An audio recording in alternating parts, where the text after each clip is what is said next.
What is this man made out of? Oh. Never mind. Oh no, he's gonna lose his hand. The watch. So we can safely say this is the greatest episode of Dr. Stone, right? To walk out of arguably the best piece of fiction I might ever lay eyes on, and you might want to call that recency bias, and frankly, I don't give a fuck. It was beyond perfection. To watch one of the most awe-inspiring and soul-crushing things I've ever seen in fiction. To have the joy of hope, but also the fear of dread of watching literally everyone die and get petrified. But I think my biggest disappointment is knowing that a majority of so-called anime fans have slept on this journey of Dr. Stone and are not going to experience the greatness that is this episode. It's like not wanting to watch Attack on Titan because it's just a action shonen and not getting to experience stuff like the basement reveal. It's like not wanting to watch Evangelion because it's just another mecha. The closed-mindedness of so many people who pushed away Dr. Stone is insane. And I'm so disappointed that English-speaking anime fans have slept on this series. But thank God for Japan holding it together that we got a full adaptation of this masterpiece. Now you make sure you drop a like though, show your support on this video. Let's keep the numbers up. Subscribe if you're new around here so you can stay up to date on everything. And Patreon's where you catch my full live reactions and exclusives if you want to help fund the channel and keep videos like these going. So, you ended the last episode with 3 of the most prominent characters getting blasted. And I said last week, if we freeze them quick enough, their bodies will be preserved. But the big issue was that we didn't have a working Medusa. My thought is, well, we destroy their radios. If we get to them within 24 to maybe 36 hours, their body shouldn't be decayed so bad that, like, they're screwed. Like, yeah, rigor mortis would have happened and whatnot, but, like, their bodies would have been preserved well enough. If you would have pointed a gun in my head last week and said, do you expect the whole world to get petrified? I would have said you're crazy. And it's funny because, like, I memed it in titles, like, a few weeks back. I was like, man, they're going to kill everyone. But boy golly, did they actually kill everyone. And I have questions. There's only 2 ways this can go. Either we're going to do the same thing that happened at the beginning of Dr. Stone, which is Senku and maybe some of them are going to keep their minds active for God knows how many years this time around, wake up, do it all over again, which is insane. Or 2, maybe Chelsea or one of them devise something that, like, I don't know, like, is it insane to think if you threw revival fluid just as shit's about to hit, like you're freezing, right? You're like, oh shit, oh shit, oh shit. Whip that shit up as you freeze it, then could it work? I think so. Now, would it require a lot of luck or scientific mathematical formulas? Yeah. But I said early when we, I think maybe like a month back, I don't know exactly when, but I was like, wouldn't it be so interesting if we made a device that a switch, a button, whatever, and it was a timer. Like, it could be a minute, could be an hour, could be a day, but after that timer, it splashes you with revival. It's like, think of almost like a suicide vest, you know, with all the dynamite and stuff, but instead of that, it's just revival fluid.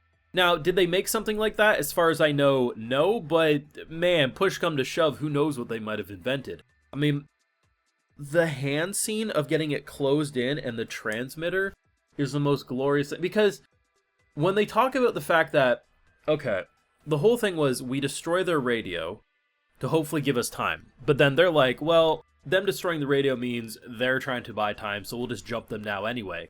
But by doing so, they have no communication device and have no idea what's happening. Because if they had a radio, they would have been hearing all this stuff, and they would have been able to realize that no matter what, Joel or one of them was going to petrify the world. Personally, did I think one device would be enough to do that? No. I really thought, based on what we're seeing, it was like a chain reaction, but boy golly, one working Medusa is one hell of a bitch, huh? There's also the possibility that the Medusa can reverse. Now, something that can turn you to stone, there's no reason to think there couldn't be a reverse blast, but there's nothing that we know that has indicated that other than a hunch. But if Senku does keep his mind active for 10,000 years again or whatever, maybe that's how he revives everyone, but then again, he would have to be careful because there's I don't know, there's a whole lot of shit, you know what I mean? But I guess at the same time, let's just for a minute think about it this. Let's just say the Medusa could reverse. We know the Medusa is based on two things of criteria. The amount of time before it detonates and the distance. So he doesn't have to reverse the whole world at once. He could, in theory, be like 10 meters, 0 seconds, and reverse only people in his area. So maybe that's what we do. I don't know. There's so many uncertainties, but if you would have asked Dr. Stone fans in Season 1, at any point in Season 1, hell, even in Season 2, would the whole world get petrified again? I think most would have said it would be a likely plot point, but not because Senku did it willingly. It would be like Y-Man came back for round 2, because that was my assumption the whole time. Y-Man, like, once we got far enough, Y-Man would screw us. But this was the only way. And I know there's going to be some people, because I saw a little bit start off last week. Well, if they have the Medusa, why should we care? That's how you sound, okay? Normally, I could see where they're coming from, but in this case, not only do we get the visual... we saw Taiju get armament in this episode. If you know, you know. That is not pleasant. All these characters felt pain. It's not like, oh, just because we can reverse it, that pain goes away. Like, they felt that at one point. They died for us. And it's not guaranteed. Now, do I think we do it? Yes.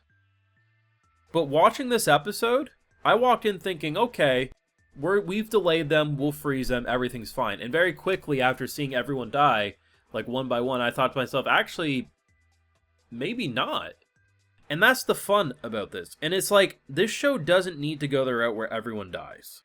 Like, for good. In a lot of ways, I feel like it would take away from the inspiration that the show's given. But if they committed to it, it'd be a one hell of a twist. But it's like, there's a time and a place for baiting you into thinking everyone dies and then they don't. I have a lot of issues with battle shonens doing that, because you never believe it could happen. But this show actually... it's a tug of war on what you think's going to happen. And I don't feel like reversing it negates the pain that's happened. Because this felt like a war.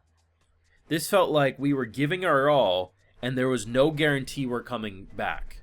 But it was okay because it's all about keeping Senku active. This is... maybe when hype dies down, I'm not going to say it's the overall best thing I've ever seen. But I refuse to accept it won't be in the top 5 greatest episodes I've ever seen minimum. Your thoughts? What are you thinking of this? How you think they're getting out of it? And how disappointed are you that somehow anime fans still sleep on Peakstone? Thoughts? If you like, if you enjoy, subscribe. If you're new on Patreon, is where you catch my full live reactions and other exclusives, like I give video shoutouts to my patrons. Alright, so today we got crazy cards.